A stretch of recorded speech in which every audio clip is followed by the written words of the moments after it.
கடகத்துல சனி இருக்கிறாருங்க. கடகத்துல சனி இருக்கிறவங்க சனிக்கிழமை அன்னைக்கு மீட்டிங்ல போய் அதிகமா பேசக்கூடாது. அப்துல் கலாம் பேசும்போது பாத்தீங்கன்னா அவர் பேசும்போது அவருக்கு ஹார்ட் ப்ராப்ளம் வந்தது. கரெக்டுங்களா? கண்டிப்பாங்க ஐயா. ஆமாங்க ஐயா. அவருக்கு எப்போ எங்கேயுமே வரல. அவருக்கு எந்த இடத்துல வந்ததுங்க? பள்ளிக்கூடத்துல ஒரு சொற்பொழிவு ஆட்டும் போது நடந்ததுங்க. பள்ளிக்கூடத்து பக்கத்துல சொற்பொழிவு ஆட்டும் போது அவருக்கு வந்திருக்குது. அப்போ அந்த ஜாதகத்துல அந்த மாதிரி ஒரு சில பேர்கள் பெரியவர்களுக்கெல்லாம் இந்த மாதிரி கடகத்துல சனி இருக்கிறவங்கள என்னைக்கு வருஷத்துக்கு ஒரு முறை ஆஸ்பத்திரி போய் இதய செக்அப் பண்ணிக்கங்க அப்படி சொல்றது ஜோசியனுடைய வழிகாட்டி. ஐயா சரியா? நீங்க எப்பவுமே ஒரு கணக்கு வச்சுக்கோங்க. ஒரு ஜாதகத்தை வாங்கணும்னே நீங்க வாங்கணும்னே முதல்ல அந்த ஜாதகக்காரு தோச ஜாதகமா, சுத்த ஜாதகமா, புண்ணிய ஜாதகமா, பாவ ஜாதகமா, இத முதல் ஒரு சின்ன ஒரு கருத்தா நீங்க கரெக்டா வச்சுக்கோங்க. தோச ஜாதகமா, புண்ணிய ஜாதகமா, இது எப்படி நம்ம எடுக்கிறது? நாம தான் கண்டுபிடிக்கணும். ஜோசியர் அது எப்படி கண்டுபிடிக்கிறது? நம்ம ஜாதகத்துல இருக்கக்கூடிய குரு 5, 7, 9 பார்க்கும். எப்பவுமே பார்க்கும். நம்ம ஜாதகத்துல உங்க ஜாதகத்துல பிறந்த காலத்துல இருக்கிற குரு 5, 7, 9 பார்க்கும். குரு நிக்கிற இடம் ஒண்ணு சேர்த்திக்கங்க 4. இந்த இடத்துல வர்றவங்களுடைய ஜாதகத்துல அந்த 5, 7, 9 லக்கு நேரத்துல சனி பகவான் இருந்து அந்த ஜாதகத்தை நீங்க வாங்குனீங்கன்னா அவருக்கு கர்ம தோஷம் இருக்குது. அந்த ஜாதகத்தை நீங்க வாங்கியிருக்கிறீங்கன்னு அர்த்தம். அதே உங்க ஜாதகத்துல 5, 7, 9 குரு, சந்திரன், புதன் இவங்கெல்லாம் இருந்தா அந்த ஜாதக குடும்பத்துக்கு புண்ணியம் செஞ்ச குடும்பம் உங்க ஜாதகம் பார்க்க வந்துக்கிறாங்கன்னு அர்த்தம். அருமையா அருமை. சிறப்புங்க. நம்ம ஜாதகத்துல இருக்கிற குரு தான் போய் அந்த தோஷத்தை நிவர்த்தி பண்ண போறாரு. அப்ப குரு பார்த்தா கோடி புண்ணியம் தான். நாம தான் அந்த இடத்துல குருவா இருக்கோம். அங்க சனி இருந்தா கர்மகாரகன் அவங்க வீட்டுல இருக்குதுங்கிறத கர்ம தோஷத்தை பத்தி சொல்லுங்க. கர்மத்துக்கு உண்டான பரிகாரம் சொல்லுங்க, சரியா வரும் அவங்களுக்கு எல்லாமே.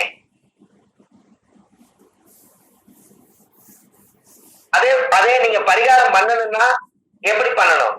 நம்ம ஜாதகத்துல இருக்கிற குரு அவங்களோட ராசிய பார்த்தா தான் நாம் செய்த பரிகாரம் அவங்களுக்கு கரெக்டா போய் சேரும். ஏன்னா சந்திரனா அவருடைய உடல், அவருடைய தோஷம் நம்ம குரு போய் பார்த்தா அந்த உடல் இருந்து அந்த தோஷம் வெளியாகும்.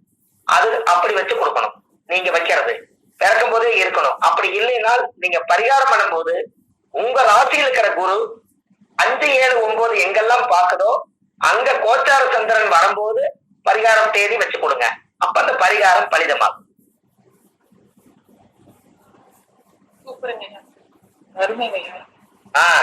நம்மளுக்கும் அவங்களுக்கும் ஒரு தொடர்பு உண்டுங்க. ஜாதகம் பார்க்க வர்றவங்க போன ஜென்மத்துல இவங்க யாரு தெரியுங்களா?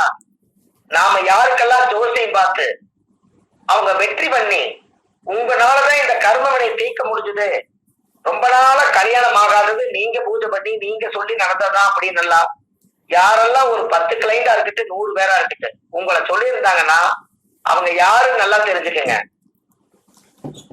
உங்களுடைய வாக்கு வாங்கி அவங்க பலிதமாகி ஜெயிச்சிருந்தா அந்த குடும்பத்துக்கும் உங்களோட குடும்பத்துக்கும் போன பிறவியில சாப்பாடு போட்டு புண்ணியம் பண்ணி இருக்கிற இடமும் தங்குற இடமும் படுக்கிறதுக்கு பாயும் கொடுத்து விசுவாசமா வாழ்ந்து ஆசீர்வாதம் பண்ணி அந்த காலத்துல ஒருத்தருக்கு ஒருத்தர் நெருக்கமா இருந்தா மட்டும்தான் அந்த பூர்வ ஜென்மத்தினுடைய புண்ணியம் நம்மளை தேடி அவங்க வந்து செய்வாங்க. எங்க அப்பா 60 வருஷமா ஜாதகம் பார்த்தாரு. அவர் போய் ஒரு வீட்டுல போய் தங்கிடுறாரு. அவங்க பெட்ஷீட் கொடுத்துருக்காங்க, சாப்பாடு கொடுத்துருக்காங்க, தங்கறதுக்கு ஒரு வசதி கொடுத்துருக்காங்க. அந்த வீட்டுல இருக்கிறவங்களுக்கு எல்லாம் ஒரு பரிகாரம் பண்ணி கொடுத்துருக்காரு. பரிகாரம் பண்ணி ஒவ்வொருத்தருக்கு கல்யாணம் ஆகி குழந்தை பிறந்திருக்கு. இன்னைக்கு நான் அந்த கிராமத்துக்கு போனா எங்க அப்பாவோட பேரை சொல்லி, ஐயோ நீங்களாப்பா உங்க அப்பாவெல்லாம் ஒரு காலத்துல எங்க வீட்லயே வந்து சாப்பிட்டு இருந்து போனாரு, நீங்களும் அதே மாதிரி ஒரு வாய் சாப்பிடுங்களேன் அப்படின்னு அப்பா செஞ்ச புண்ணியம் மகனுக்கு வந்து சேருது. அப்போ இந்த காலத்துல அவங்க செஞ்சு வச்ச நன்மை எல்லாம் அடுத்த பிறவியில அந்த அப்பா செஞ்சு வச்ச ஆத்துமாத்துமான பூஜை இருந்தது பாத்தீங்களா, அந்த பூஜையோட பவர், அன்னைக்கு பண்ணின பூஜை யாகம் இன்னைக்கு வரைக்கும் அவரோட பவர் இருக்கும். அவரு வாரிசா நம்ம கிட்ட வந்து என்னைக்காவது ஒரு நாள் ஜோசியம் பார்த்து நாம் செய்த பூஜை பலிதமாயிருச்சுன்னு சொல்லிட்டாருன்னா அப்பா வாழ்த்துனதுதான் மகனுக்கு அந்த பேரு. அத பூர்வ ஜென்ம பந்தம்னு சொன்னேன். ஐயா உங்களுக்கு புரியல? அப்ப நீங்க யாருக்கெல்லாம் ஜாதகம் பார்த்தாலும் அந்த ஒரு விவரத்தை நீங்க தெரிஞ்சுட்டீங்கன்னா இன்னமும் கொஞ்சம் சிறப்பா இருக்கும். இதை நீங்க தெரிஞ்சுக்கணுங்கிறதுக்காகத்தான் இந்த விஷயத்த சொன்னேன். ஜாதகத்தை நீங்க வாங்கும் போதே யாரு நீங்க ஜாதகம் பார்த்துட்டு போனாலும் கல்லுப்பு தண்ணி எடுத்து அந்த நிமிஷமே ஆபீஸ்க்குள்ள கொஞ்சம் லைட்டா ஸ்ப்ரே பண்ணி அதைய தெளிச்சு விட்டுருங்க. ஏன்னா அவங்களோட நெகட்டிவ் எல்லாம் சொல்லி விட்டுட்டு போனத உப்பு தான் கரையும். அந்த உப்பு தண்ணி தெளிச்சு விட்டுட்டு அடுத்தால உள்ள விடுங்க. அவங்களோட நெகட்டிவ் போய் அடுத்தவங்களுடைய நெகட்டிவ் கொண்டு வருவாங்க. எல்லா நெகட்டிவ் ஸ்டோரேஜ் ஆயிடுச்சுன்னா நம்ம மேல ஏறிற அந்த நெகட்டிவ் கர்மாலாம். அதுக்காக உப்பு தண்ணி எப்பவுமே ஒரு டப்பால போட்டு டேபிள் மேல முன்னாடி வச்சிருங்க. அவங்க கண்ணீர் விட்டாங்கன்னா எல்லாமே உப்பு தண்ணீர் அது வந்து இறங்குச்சுன்னா அது கடல் தண்ணி மாதிரி எல்லாமே போயிடும். அந்த தோஷம் அது டெய்லியுமே நீங்க வந்து உப்பு தண்ணிய வெளியே தெளிக்கணும். எதுக்குன்னா நம்ம தொழில் செய்யற இடத்துல தெளிக்கணும். அவங்க நெகட்டிவ் கர்மாவை நம்ம வாங்கக்கூடாது. அப்படி நீங்க வாங்கிட்டால் நீங்க செய்ய வேண்டிய பரிகாரம், வருஷத்துல ஒரு நாள் கடல்ல குளிக்கணும். நல்லா வாழ்ந்த தீவு சமாதியில போய் ஒரு நாள் தலகாணி வைக்காம தூங்கி எந்திரிக்கணும். விவரம் தெரியாத மனநிலை பாதிக்கப்பட்ட குழந்தைகளுக்கு சாப்பாடு கொடுக்கணும். மனநிலை பாதிக்கப்பட்டவருக்கு கம்பளி வாங்கி கொடுக்கணும், போர்வை. இத மட்டும் செஞ்சுட்டீங்கன்னா அந்த வருஷத்துடைய கர்ம டேலி ஆயிடும்.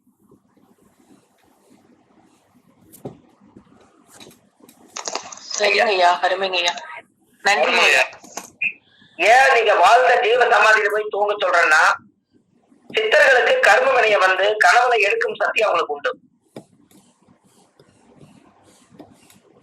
சித்தர்களுக்கு கர்ம வினைகளை கனவுல போய் உடம்புல இருந்து எடுத்துட்டு மருந்து போட்டு விட்டு உச்சியில இருந்து பாதம் வரைக்கும் ஒரு மயிலாறுகளை நெய் விட்ட மாதிரி நம்ம மேல விட்டுருவாங்க. அந்த தோசை நம்மளை தாக்காது. அப்போ ஒரு வாழ்ந்த ஜீவ சமாதியில அவரோட உடம்பு அந்த மண்ணுக்கடியில் இருக்கிறனால அந்த மண்ணுல கிட்டத்தட்ட ஒரு குறிப்பிட்ட ஒரு 200-300 மீட்டர் தூரத்துக்கு அவரோட ஆற்றல் நிறைஞ்சிருக்கும். அந்த இடத்துல நீங்க படுத்து தூங்குனீங்கன்னா அந்த இடத்துல உங்களுடைய நெகட்டிவ் எனர்ஜி எல்லாம் போய் அந்த ஜீவ சமாதி இருக்கக்கூடிய சித்தருடைய பாசிட்டிவ் எனர்ஜி நம்மளுக்கு வரும். அது ஒரு வருஷத்துக்கு அந்த சார்ஜ் நிற்கும். 365 நாள். என்னைக்கு போறீங்களோ அன்னையில இருந்து இந்த வாழ்ந்த மகான் கிட்ட ஆசீர்வாதம் வாங்கணும். கடல்ல போய் குளிக்கணும். கடல் ஏன் போய் குளிக்கிறோம்? ஆறு, குளம், ஏரி, குளம், குட்டை எல்லா நதியும் சேர்ந்து கடலுக்கு போகுது. பல நதிகள் சேர்ந்ததெல்லாம் ஒரு சமுத்திரம். அங்க போய் நதியில குளிக்கணும். அதுல குழந்தைகள் மனநல பாதிக்கப்பட்டவங்களுக்கு, வஞ்சகம் இல்லாத குழந்தைகளுக்கு சாப்பாடு ஒரு நேரம் போடணும். மனநல பாதிக்கப்பட்டவங்களுக்கு கம்பெனியை வாங்கி கொடுக்கணும்னா அவர் ஒரு நாளாவது போர்வை போட்டி தூங்கி இருக்க மாட்டார். அந்த உடம்புக்கு ஒரு போர்வை வாங்கி கொடுத்தீங்கன்னா அந்த கடவுள் நாம் செய்ய வேண்டிய வேலையை இவர் செய்யறாரு, இவரு நல்லா இருக்கும்னு வாழ்த்துவாங்க.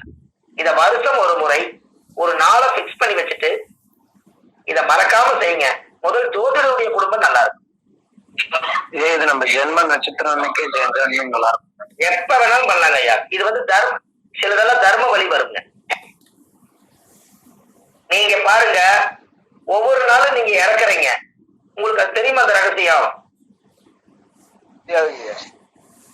ஒரு நாள் நீங்க இறக்குறீங்க, ஒரு நாள் நீங்க பிறக்குறீங்க. உங்களுக்கு அந்த ரகசியம் தெரியுமா? 10 மணிக்கு மேல நீங்க வேக வேகமா வீட்டுக்கு போறீங்க. வீட்டுக்கு போய் 10-10:30 மணிக்கு மேல சாப்பிடுறீங்க. சாப்பிட்டு இந்த உடம்பு தூங்கிடுது. இந்த உடம்பை யாரு களை தூக்கி விட்டாங்க, யாரு கையோங்கினாங்க, யாரு அடிச்சாங்க, யாரு வந்து முன்னாடி நின்னாங்க, யாரு உங்களை வந்து எட்டி வந்து பாத்துட்டு போனாங்க, ஏதாவது உங்களுக்கு தெரியுமா? அப்போ இறந்தவங்களுக்கு வந்து அது செத்து கலந்துச்சுன்னா யாராவது தெரியுமா? செத்தவருக்கு தெரியுமா யாராவது வந்து நிக்கிறது? தெரியாது. அப்ப இந்த உடம்பு தன்னை மறந்து ஒவ்வொரு நாளும் இரவு இறக்குது, சூரிய உதயத்துல பிறக்குது. ஒரு சில பேர் காலையில கண்ணு முடிக்காத அத்தனை பேருமே இறப்பு உண்மைதானே? கண்டிப்பாங்க. என்னங்க ஐயா? நிச்சயமாங்க ஐயா. ஒரு ஒரு நாள் இறக்குறோம், ஒரு ஒரு நாள் பிறக்கலாம். இது நம்ம விட்டுட்டுமே. ஆமாங்க ஐயா. தூங்கினாலும் உங்களுக்கு பாதுகாப்பு கிடையாது. அந்த தூங்கிட்டா நம்மளுடைய உடம்பை யாருமே என்ன என்ன பண்ணாங்கன்னே தெரியாதுங்க. ஆமாங்க ஐயா. அதனாலதான் ஆண்டவன் என்ன பண்ணுவாருன்னா, நல்லதும் கெட்டது ரெண்டையும் அந்த காலத்துல மலக்குமார்கள் சொல்லுவாங்க. மலக்குமார்கள் அப்படின்னா இறைவன் கிட்ட சேவை செய்யக்கூடியவங்க இருப்பாங்களா. ஒரு குழந்தை உயிர் பிறக்கும் போது 2 உயிரை சேர்த்து வச்சு படைக்குமா. அந்த உயிர் பிறந்தோடனே அந்த உயிருக்கு பாதுகாப்பு தலைக்கு ஒண்ணு காலுக்கு ஒண்ணு தூங்கும் போது உட்காந்துக்குமா. நான் தான் இந்த குழந்தை படைச்சு உன்னை தாட்டி விடுறேன், இந்த குழந்தைக்கு நான் 1000 நான் எழுதி வச்சிருக்கேன், இந்த 1000 முடியும் வரைக்கும் நீங்க 2 பேரும் இந்த ஜீவனுக்கு பாதுகாப்பு கொடுத்து கடைசியில் இந்த உயிர் ஆத்மா போகும்போது நீ அந்த உயிரை கரெக்டா கிடக்கணும்னு சேர்த்தோன்னு சொல்லி இன்னும் 2 உயிரை சேர்த்தித்தான் படைச்சிருக்குமா. அதுதான் நல்லது ஒண்ணு எழுதுது, கெட்டது ஒண்ணு எழுதுது. அதுக்கு பேரு தான் மனசாட்சி. எப்படி? அருமைங்க. அருமைங்க ஐயா. சொல்றாங்கல்ல, மனசாட்சி தொட்டு சொல்லு, நீ பொய் சொல்லுன்னு சொல்லு, மனசாட்சி தொட்டு சொல்லு. அப்படிதான் மனசுக்குள்ள ஒரு சாட்சி உயிரோட இருக்குது. அதை தொட முடியலையல்ல, அப்ப 2 பேர் அதுக்குள்ள இருக்காங்க. நல்லது எழுதுறதையும் இந்த வலது பக்கம் இருக்கிற அந்த ஜீவன் பார்த்துக்கிட்டு இருக்குது, நீங்க கெட்டது பண்றதையும் இந்த ஜீவன் பார்த்துட்டு இருக்குது. நாம தப்பு பண்றத 4 கதவை சாத்தி ஒரு கதவை தாழ் போட்டா இந்த உலகமே இருட்டு, நம்மளை யாரும் பார்க்கல நம்ம நினைச்சிட்டு இருக்கிறோம். நம்ம உடம்புக்குள்ள 2 பேர் இருக்காங்க. ஆமாங்க ஐயா. எனக்கு ஐயா ஒரு தப்பு செய்யறதா இருந்தா மனசாட்சிக்கு விரோதமா இருந்தா நம்மளுக்கே குற்ற உணர்வு வருதா இல்லையா? அப்ப கடவுள் படைக்கும் போது உண்மையா வருங்க ஐயா. கடவுள் படைக்கும் போது அந்த 2 பேர்த்த பர்சனலா வச்சு தாட்டி விட்டுருக்கிறாரு. ஏன்னா துலாம்ங்கிறது தெராசு, தனிங்கிறத கர்மா. மேல்ரோகத்துக்கு ஆகாயத்துக்கு எடுத்துட்டு போகும்போது அந்த ஆகாயத்துல போய் இந்த தெராசுல போய் நீதிமான் பிடிப்பாராமா.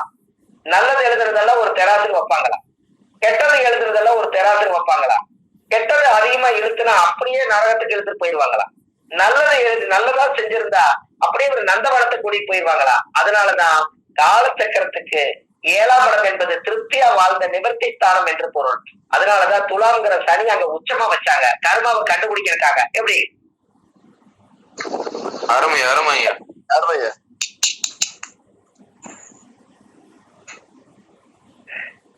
கரெக்டுங்களா ஐயா?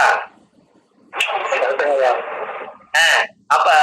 அப்ப காலச்சக்கரத்துக்கு 7ஆம் இடம் என்பது ஒரு ராசியில 7ஆம் இடம் மனைவி மட்டும்தான் நம்ம நினைக்கிறோம். 7ஆம் இடம் என்பது இந்த உலகத்துல நாம் சந்திக்கும் அனைத்து பேருமே 7ஆம் பாவம் தான். அத்தனை பேர்த்தையும் இந்த கர்மா பார்த்துக்கிட்டு இருக்குது. அதனாலதான் சனி துலா ராசியில உட்கார்ந்துருக்கு. நீங்க நல்லா யோசிங்க. உங்க லக்கணத்தை கண்டுபிடிக்கிறதுக்கு ஒரு சின்ன வழி சொல்றேன். யார் லக்கணமா இருந்தாலும் சரி, 4ஆம் இடத்துல சந்திரனை போடுங்க. ஐயா நீங்க யாரோ வீடியோ கால் வந்தீங்களே, உங்க லக்கணம் என்ன? கன்னி லக்கணம்யா. சரி, சந்திரனை 4ல போட்டுங்க. கன்னி லக்கணம் சொல்லிட்டீங்க, சந்திரனை 4ல போட்டுங்க. எழுதாதீங்க ஐயா, 4ல போட்டுங்க சந்திரனை. சரிங்க. நீங்க இந்த கர்மாவை அனுபவிக்க, இந்த கர்மாவை கழிச்சுதான் நீங்க பிறந்தீங்க. அப்ப கர்மஸ்தானம் எத்தனாம் இடம்? கர்மஸ்தானம் 10. நீங்க யார் வழியில வெளியே வந்தீங்க? அம்மா வழியில தான் வெளியே வந்தீங்க. அம்மா வழியில் நீங்க வெளியே வரும்போது அம்மா தான் சந்திரன். சந்திரனுக்கு 10ஆம் இடம் என்ன வீடு வருது பாருங்க. சந்திரன் 10 லக்னமே வருங்க ஐயா. அப்ப நீங்க கர்மாவை தீக்கத்தானே பிறந்தீங்க. அம்மா கிட்ட இருந்து வெளியே வந்தது. எந்த லக்கணம் மேல 4 சந்திரன் போடுங்க. 10ஆம் வீடு என்ன வருது? லக்னம் தான் வருங்க. அவங்கவுங்க ஜென்ம லக்கணம் தான் வருது. அப்ப இந்த ஜென்மத்துல நீங்க இந்த லக்கணத்துல பிறந்து எல்லா கர்மா கழித்தானே பிறந்தீங்க. ஐயா கரெக்டா? கரெக்டுங்கய்யா. யாருக்கு லக்கணம் தெரியுது? யாருக்கா இருந்தாலும் சந்திரன் 4ல போட்டுக்குங்க. 4க்கு 10 என்ன வருது? கர்மத்தை அவங்களுடைய பிறந்த லக்கணமே தான் வருது. அப்போ சந்திரனுங்கிறது தாயுடைய கருதல்ல பிறந்த நட்சத்திரம் கற்ப நட்சத்திரம். அந்த நட்சத்திரத்துக்கு 10ஆம் வீடு தான் உங்க பிறந்த லக்கணமா வரும். யாருடைய லக்கணத்துக்கு வேணாலும் 4ல சந்திரன் போட்டு 10ஆம் வீடு எண்ணுங்க, உங்க ஜென்ம லக்கணமே வரும். அப்ப 10ஆம் இடம் என்பது தர்மங்கள் செய்ய செய்ய கர்மங்கள் குறையுமா? தீர்வுல எந்த புக்கிலும் இல்ல. அப்ப இந்த கர்மாவை வெளியெடுத்துருங்க. அதுக்கு தர உங்க லக்கணமாவே வந்து நிக்கிட்டு பாருங்க. அருமைங்க ஐயா, சூப்பர் டெக்னிக். கும்பாபிஷேகம் பண்றாங்க, பாத்திருப்பீங்க. கோயில் கட்டி கும்பாபிஷேகம் பண்ணா நீங்க ஆதீனம்னு ஒருத்தரை கூட்டிட்டு வருவாங்க. ஆதீனம் என்னைக்குமே பாருங்க, கும்பாபிஷேகம் பண்ணாம ஆதீனம் வந்து கோயிலை சுத்தி பார்க்க மாட்டாரு அவரு. அதுக்கு காரணம் என்னன்னா, ஆதீனத்தை எதற்காக அவங்க கூட்டிட்டு வராங்க கோயிலுக்குன்னா, பிறந்த காலத்துல இருந்து இறக்கும் காலம் வரைக்கும் இறைச்சி எடுக்க மாட்டாங்க, நான்வெஜ் சாப்பிட மாட்டாங்க. ஆதீனம்னு வந்துட்டா அவங்களுடைய பாரம்பரியமே வந்து பிரேதங்கள் கோழி ஆடு மாடு எதுவா இருந்தாலும் அவங்க எல்லாம் கடவுள் படைச்ச பொருளை வயிறு என்பது சுடுகாடா மாத்தக்கூடாதுங்கிறதுக்காக சைவ சாப்பாடு சாப்பிட்டு சைவ சித்தாந்தம் படிச்சு ஆதீனமா பாரம்பரியமா உருவாக்கி வச்சு அவங்க உடம்பு புனிதமானதா இருக்கும். அதுக்கப்புறம் கோயில் கட்டி கும்பாபிஷேகம் பண்ணி சாமிக்கு வந்து தீர்த்தம் ஊத்தி உயிரோட்டம் கொடுத்ததுக்கு அப்புறம் அந்த ஆதீனம் வந்து அந்த கோயிலை சுத்தி பார்க்கும்போது அந்த புனிதமான ஆதீனம் வந்து அந்த பாதம் பட்டு எல்லா கோயிலுடைய பார்வை பட்டதுக்கு அப்புறம் எல்லா தெய்வங்களுக்கும் சக்தி கூடும், அந்த இடமும் புனிதமாகும், கோயிலும் வருங்காலத்துல சக்தியோட வாழ்ந்து வர்ற மக்களுக்கும் பலன் கிடைக்கும். அதனாலதான் அந்த காலத்துல ஆதீனத்தை வந்து கோவில்ல கூட்டிட்டு வந்து எல்லா பக்கம் சுத்தி சாமி கும்பிட்டு போவாரு. அதுக்கப்புறம் ஆதீனமே மூல ஆதீனமா மாறிடும். எப்படி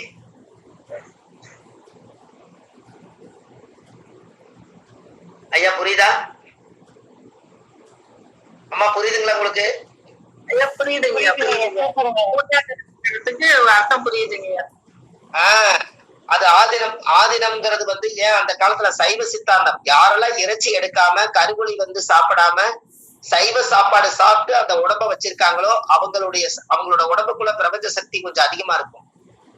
அதனால அவங்க பாதம் பட்டால் அது அவங்க ஆன்மீக நிலையில இருந்தா அவங்களோட பாதம் எந்த இடத்துல எல்லாம் படுதோ அந்த இடத்துல அந்த பவர் இருக்கும். உங்களுக்கு ஒண்ணு தெரியுமா? சென்னையில வடலூர்ல வள்ளலார் இருப்பாரு. வள்ளலாருடைய கோவில் இருக்கும். அது வந்து ஜோதியே மனித ரூபான்னு. அவர் வந்து ஒரு நாள் கடல் கரையில நடந்து போயிருக்காரு. எல்லாரும் ஆச்சரியமா பார்த்தாங்க, ஏதோ நடந்து போறாங்கன்னு சொல்லி. அப்புறம் பின்னாடியே எல்லாரும் நடந்து போய் பார்த்தா அவர் பாதப்பட்ட இடத்துல மணல்ல வந்து அவரோட பாதம் வந்து ரேக பதிவாகாம போயிருக்காரு. அதுக்கப்புறம் தான் அவர் வள்ளலாரை பத்தி பிரமிக்க வச்சு இன்னைக்கு வடலூர்ல வந்து அருட்பெருஞ்சோதி தனிப்பெருங்கரணை உருவானதுக்கு காரணம். அப்போ வாழ்ந்த மகாசக்திக்கு பெரிய சித்தி ஆகுது அல்லவா? அப்ப அந்த காலத்துல என்னங்கய்யா அம்மா சொல்லுங்க. இல்லைங்க, ஒரு மிகப்பெரிய ஒரு சக்தியா தாங்க இருக்கு. அப்ப காரணமே அவர் பாதம் பட்டது வந்து ரேகையே பதிவாகலையா. அப்ப இந்த பூமியில அவரை பத்தி அவர் அறிஞ்சிருக்காரு. அப்போ ஆதீனம் எல்லாருமே பாருங்க, வீடு புண்ணியதானம் பண்ணி ஆடம்பரத்துக்காக அந்த வீடு இருக்கக்கூடாது. அந்த காலத்துல 4 தலைவாசல் வச்சு தொட்டி கட்டின வீட்டுல 4 பக்கம் தொட்டில் கட்டி போட்டு குழந்தை சத்தம் 4 பக்கம் குரு ஆசீர்வாதம் இருக்குமா. 4 தலைவாசலே தோசை நிவர்த்தி ஆகுமா. அன்னைக்கு ஏது வாஸ்து வந்து பார்த்தாங்க, 4 தொட்டில் கட்டி ஒரு வீட்டுல தூங்குனா 4 தலைவாசலே குரு சந்தோஷப்படுவாரா. எப்படி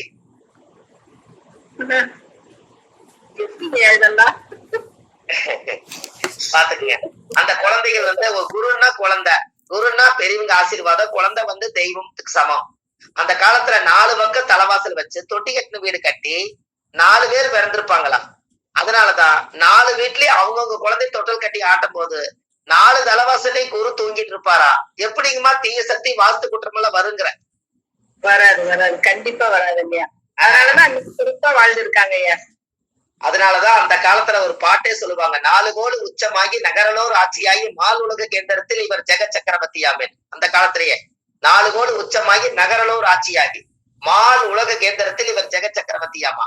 ஒரு வீட்டுல 4 குழந்தைகள் வந்து தொட்டில் கட்டி தூங்குனா அந்த வீட்டுல ஒரு நாட்டாமை ஒருத்தர் பிறப்பாராம். நாட்டுக்கு ஒரு அரசாளர் இருப்பாராம். எப்படின்னு பாருங்க. அப்ப இதெல்லாம் முன்னோர்கள் வழியில எத்தனை ரகசியங்களை வச்சுட்டு போயிருக்காங்க. இது எல்லாம் இன்னைக்கு இந்த உலகத்துக்கு எடுத்து கொடுக்கறதுக்கு மனிதர்கள் இருந்தாங்கன்னா, பாமர மக்கள் எல்லாம் ரொம்ப கஷ்டப்படுறாங்களே, அவங்களுக்கு எல்லாம் ஆதிகால வாழ்க்கையை தூண்டி விட்டா எவ்வளவு சுவையா இருக்குதுன்னு பாருங்க.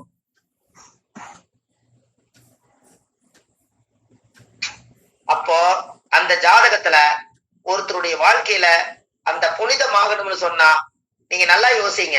ஜாதக கட்டத்துல 4ஆம் இடத்துல சனி இருந்தா, 4ஆம் இடம் என்பது வீடு, 4ஆம் இடத்துல சனி இருந்தா இங்க பரிகாரம் என்ன சொல்ல வருது? 4ஆம் இடத்துல பாவ கிரகமாய் இருந்து சனி இருந்தா அந்த வீட்டுல என்ன பண்ணினாலும், இடம் வாங்கினாலும் வாஸ்து குற்றம் தான் வரும், வீடு கட்டினாலும் வாஸ்து குற்றம் தான் வரும். சூழ்நிலையின் காரணத்தினால என்ன பண்றதுன்னு தெரியல.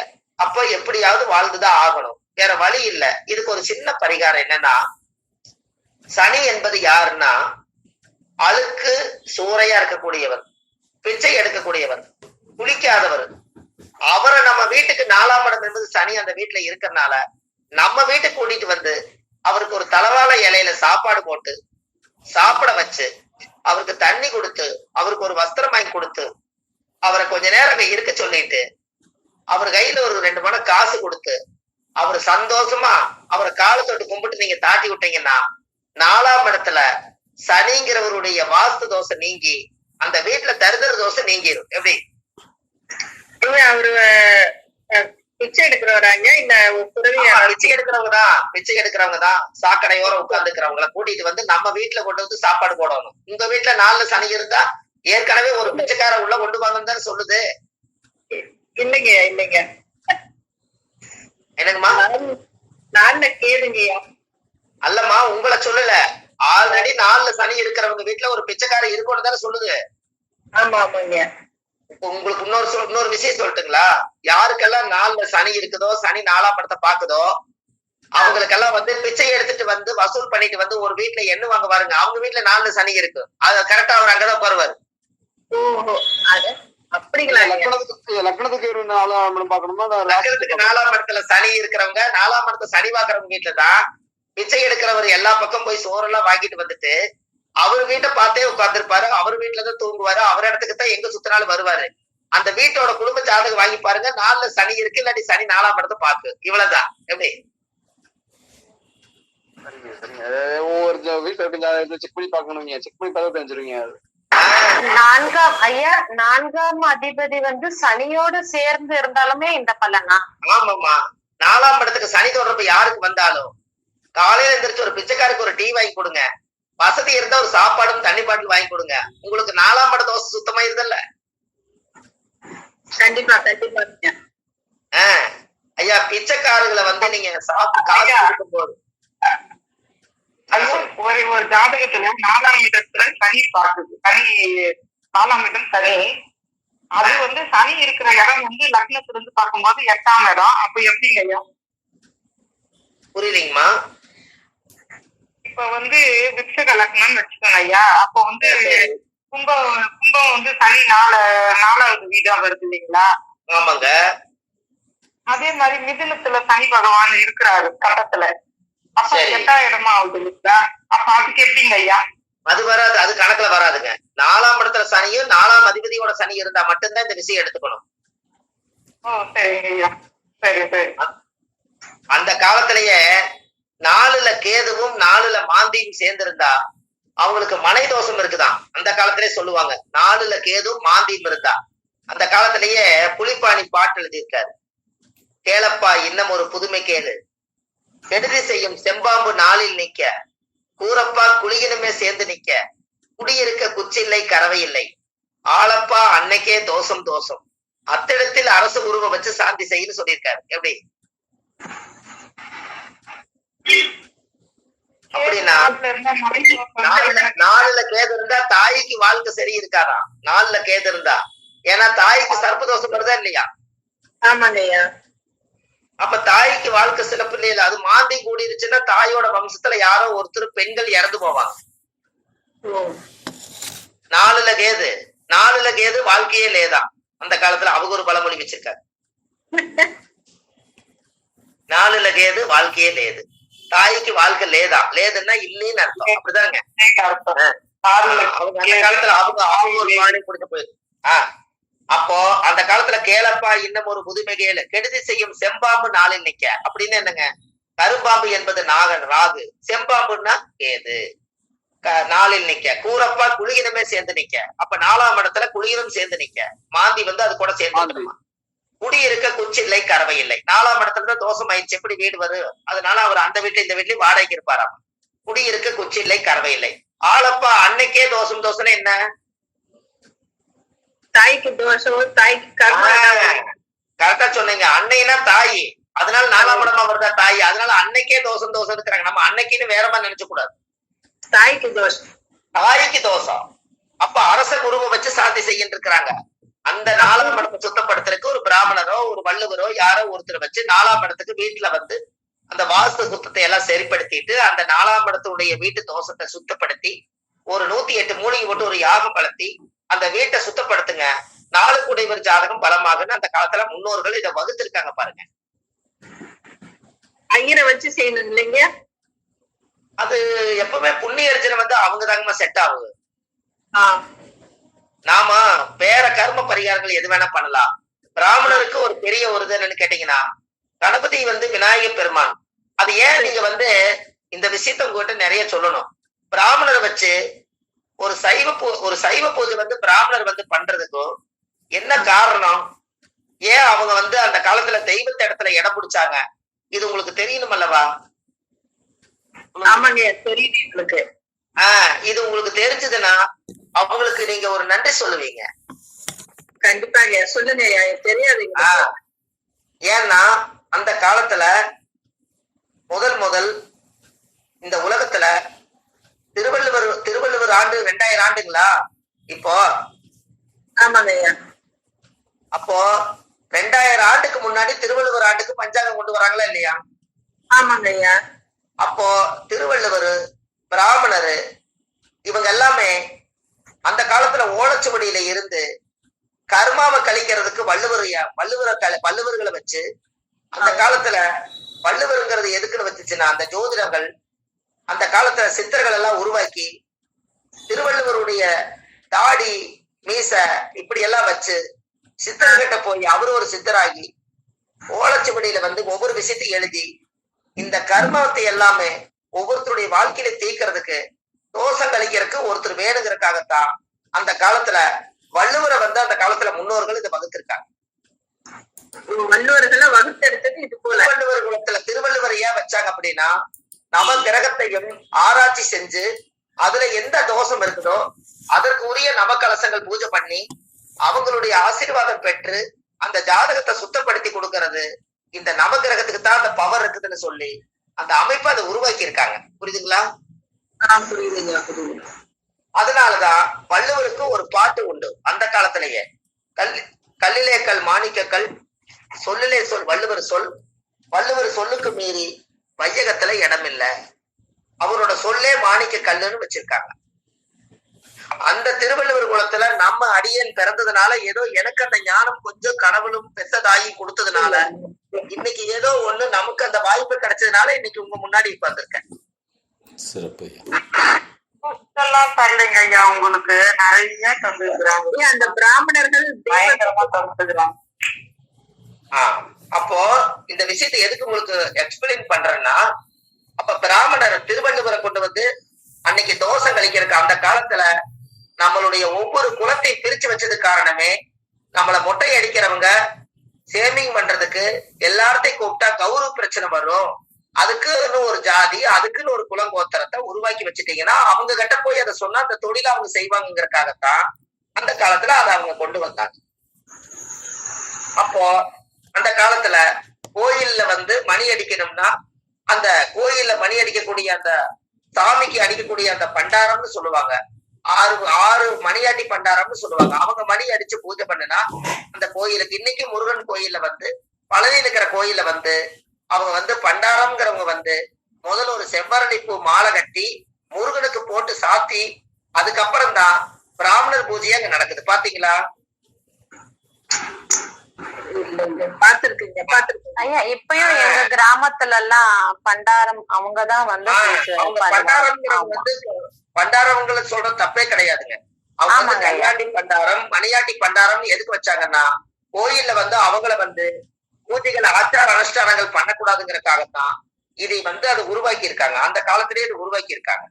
அப்போ பிராமணரை என்ன கொண்டு வந்திருக்காங்கன்னா, காலச்சக்கரத்துக்கு 9ஆம் இடம் என்பது அவங்களுக்கு உண்மையாலுமே அதிர்ஷ்டம் எப்படி வந்ததுன்னா, மேசத்துக்கு 9ஆம் இடம் தனுசு ராசி வந்து குரு வீடா வந்ததுனால 9ஆம் இடம் என்பது கோயில், அதனால குரு என்பது பிராமணர், அதனால கோயிலும் பிராமணரும் தெய்வமும் ஒரே இடத்துக்கு வருது, அதனால பிராமணர் பூஜை பண்றாங்க. எப்படி சார் கொஞ்சம் இன்னொரு தடவை சொல்லுங்கய்யா. மேசத்துக்கு 9ஆம் இடம் தான் கோயில், ஆமாங்கய்யா. மேசத்துக்கு 9ஆம் இடம் கோயில், கரெக்டுங்களா? ஆமாங்கய்யா.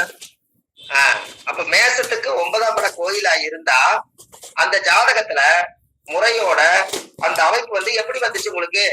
மேசத்துக்கு 9ஆம் இடம் என்பது குருவோட வீடு வருதுங்களா? ஆமாங்கய்யா, குருவோட வீடு தனுசு. ஆமா, தனுசு. அது யாரு? குருன்னா பிராமணர் வீடு வருதா? ஆமாங்கய்யா. சரி, அப்போ குரு வந்து காலச்சக்கரத்துக்கு 9ஆம் இடம் என்பது கோயில், தானம், தர்மம், புண்ணியம் எல்லாம் 9ஆம் பாவமா? ஆமாங்கய்யா. அப்ப பிராமணருக்கு குருதானா? ஓ சரி சரிங்கய்யா. அதனால 9ஆம் இடம் என்பது கோயிலா? அதனால கோயில் பக்கத்துல குருங்கிற பிராமணர் வந்து அந்த ஆதி காலத்திலேயே உட்கார்ந்து இருக்காங்க. அது கடவுளே அமைச்சு கொடுத்துக்கிறாரா இல்லையா? கண்டிப்பா கண்டிப்பா அமைச்சு கொடுத்துட்டாரு. ரைட்டு. ஒரு பிராமணர் அவங்க வந்து பிராமணர் வந்து கடவுளுக்கு பூஜை பண்றாங்க. இன்னொரு பிராமணர் என்ன பண்றாங்க? சொல்லுங்க சொல்லுங்க, கரெக்டா சொல்றீங்க, சொல்லுங்க. மோட்சம் கொடுக்கறதுக்கு திதி கொடுக்குறாங்க. அதனாலதான் தனுசு வந்து கோயில் பூஜை பண்ணக்கூடிய பிராமணர்கள், மீனம் என்பது மோட்சம் கொடுக்கக்கூடிய பிராமணர்கள். 2க்கு 9 வருடக்கூடியவர் வருதா? வருதுங்கய்யா. அவ்வளவுதான். எப்படி 9ல இருக்கிற குரு கோயிலு, 12ல இருக்கிற குரு மோட்சத்தை கொடுக்கறது. இந்த 4ல கேது மாந்தி இருந்தா பாத்துக்கலாம். ஒரு நிமிஷம் இருங்க, அப்புறம் பாத்துக்கலாம். சொல்லுங்க, இப்ப சொல்லுங்க. 9ஆம் இடம் மோட்சம் கொடுக்கும் பிராமணர் சொன்னீங்க இல்லைங்கய்யா? ஆமா. இப்ப இந்த பிராமணர் வேற, இவங்க வேறயா? வடகலை தென்கலைன்னு சொல்றாங்க இல்லைங்கய்யா? அந்த மாதிரி அப்படி இல்ல. ஆச்சார அனுஷ்டானமா பூநூல் போட்டாச்சுனாலே அவங்க வந்து கடவுளோட சொத்து. அது கரெக்டுங்களா? ஆமாங்கய்யா. அப்ப 9 12 குடைவர் வந்து குரு வீடா வர்றதுனால தானே அவங்க ஆண்டாண்டு காலமா கோயில வந்து ராஜராஜ சோழன்கள் வாழ்ந்த காலத்திலையும் கூட பிராமணர் பூஜை நடக்குதா இல்லையா? ஆமாங்கய்யா. கோயில் கும்பாபிஷேகம் பண்றதுக்கு தனுசு வீட்டு தனுசு ராசி, அதே மோட்சத்தை கொடுக்கறதுக்கு மீன ராசி. 2 பிராமணர்களும் இந்த இடத்துல சைவம் அசைவம் வருதா இல்லையா? சொல்லுங்க. எனக்கு இந்த புரியலையே, இந்த இடம் எப்படி என்ன சொல்லுங்கய்யா? சைவ அசைவம் எப்படி இந்த இடத்துல வருங்கய்யா? புண்ணிய அர்ஜுன பண்றவங்க, கல்யாணம் பண்ணி வைக்கிறவங்க, இவங்க எல்லாம் வந்து திதி கொடுக்க மாட்டாங்கல்ல, திதி கொடுக்க போக மாட்டாங்கல்ல. ஆமாங்க ஐயா. அப்ப சைவம்ங்கிறது 9ஆம் பாவம், அசைவங்கிறது வந்து திதி கொடுக்கறது. இறந்தவங்களுக்கு எல்லாம் புட்டுக்கெல்லாம் படைச்சு வைக்கணும்னா கறி எல்லாம் வைக்கிறாங்க, சாராயம் எல்லாம் வைக்கிறாங்க, கல்லெல்லாம் வைக்கிறாங்க, எல்லாத்தையும் வச்சு கூட மோட்சம் கொடுக்குறாங்க. அப்ப அது அசைவம். ஆமா ஆமாங்க, கண்டிப்பா. அப்ப இப்ப புரியுது உங்களுக்கு? புரியுதுங்கய்யா, புரியுதுங்க. அப்போ ஒரு பிராமணர் வந்து அவங்க அதனாலதானே பிராமணரோட சாபத்தை வாங்காதீங்கன்னு சொன்னது காரணமே தெய்வத்துக்கும் அவங்களுக்கும் ஒரு தொடர்பு இருக்கிறதுனாலதான் இவங்களை வந்து நீங்க ஒரு வழிபாட்டு முறையில கொண்டு போனதுக்கு காரணம். இன்னொரு சின்ன சந்தேகம், பிராமணர்கள் அதிக மோட்சம் போவாங்களா? இல்ல, அது வந்து இன்னொரு சப்ஜெக்ட். அவங்கவுங்க பாவம் செஞ்சிருந்தா மோட்சத்துக்கு போக முடியாது, புண்ணியம் பண்ணாதான் போக முடியும். சரிங்க. அம்மா நீங்க நான் வந்து என்னுடைய ஆத்மாவை நான் வந்து வேண்டி வச்சிருக்கேன், அடுத்த பிறவியில எனக்கு ஏதாவது ஒரு அடுத்த ஜென்மான்னு ஒண்ணு எனக்கு இருந்தா நான் வந்து ஒரு சஞ்சீவி மூலிகையா என்னை படைச்சிருக்க கடவுளேன்னு நான் பிரபஞ்சத்துல சொல்லி வச்சிருக்கேன். சாகாத வரம் பெற்ற சஞ்சீவி மூலிகை. அப்போ ஆஞ்சநேயரும் கூட போய் மருந்து எல்லாம் வாங்கிட்டு வந்து உயிர்களை காப்பாத்தினாரு. நாம இந்த புண்ணியத்தை நிறைய செஞ்சு வச்சா அடுத்த ஜென்மத்துல நம்ம பிரதிபலன் பலிதமாகும் அல்லவா? கண்டிப்பா பலிக்குங்க. அப்ப சஞ்சீவி மூலிகை மனுஷ பிறவியும் கூட வேண்டாங்க, சஞ்சீவி மூலிகையா இருக்கணும்னு. அந்த சஞ்சீவி மூலிகையா ஏன் இருக்கணும்னு சொன்னா, அந்த காலத்துல செம்பூத்து கூடு கருடக்கூட்டுக்குள்ள பாத்தீங்கன்னா இந்த சஞ்சீவி மூலிகைங்கிறது என்னன்னு தெரியாத காலத்துல அந்த குருவிக்கு கொண்டு போய் அந்த செம்பூத்துங்கிற குழந்தைக்கு அது முட்டை வச்சு குஞ்சு பொரிச்சதுன்னா அந்த 2 காலையும் பிடிச்சு வளையம் போட்டு வச்சிருவாங்களாம். அது வளையம் போட்டு வச்சதுக்கு அப்புறம் சிவன் கிட்ட போய் எல்லா பிள்ளைகளும் விடுதலை ஆயிடுச்சு, என் பிள்ளைக்கு மட்டும் விலங்கு போட்டுட்டாங்க, அதனால என்னுடைய சிவபெருமானே என் பிள்ளைய கட்ட அவுத்து விடுறதுக்கு எனக்கு ஒரு வழி கொடு அப்படின்னு கேட்டுச்சான். அப்ப சிவன் சொன்னாராம், ராஜ மூலிகை நான் ஒண்ணு இப்படி ஒரு சூழ்நிலை வரும்னு தெரிஞ்சு ராஜ மூலிகையை நான் கையில வச்சிருக்கேன். அந்த ராஜ மூலிகை ஒரு இடத்துல இருக்குது, சஞ்சீவின்னு ஒரு இடத்துல இருக்குது. மனிதனுடைய வாடையே படாத இடம், மனிதனுடைய பாதமே படாத இடத்துல மரமிருந்து தவம் இருந்து அந்த மூலிகை இருக்குது.